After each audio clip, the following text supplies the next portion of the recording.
Welcome to Not Milk Never Milk. Subscribe if you're lactose intolerant. You begin by diagnosing. Open settings and note battery percentage plus the top 3 apps using power. This shows where to focus. Once done, update the OS to close background leaks and back up critical data first. Next, toggle off radios you don't need, Bluetooth, NFC, and Wi-Fi scanning when idle, because radios constantly polling networks burn cycles. While you're here, lower screen brightness and set a 30-60 second screen timeout to immediately reduce drain as you move into deeper fixes. Now focus on deeper optimizations. Restrict background activity per app or enable battery saver to enforce limits system-wide.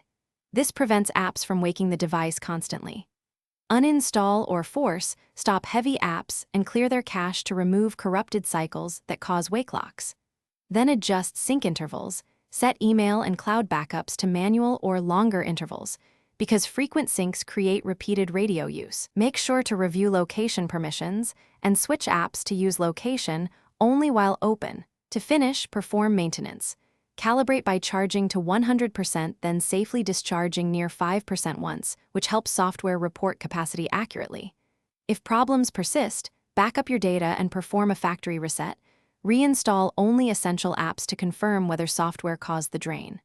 Finally, check battery health. If capacity is below 80% or the phone heats excessively, consider replacing the battery. If replacement isn't possible, contact support. This single hardware fix often resolves rapid draining. Thanks for watching. If this was helpful, leave a like and consider subscribing. See you next time.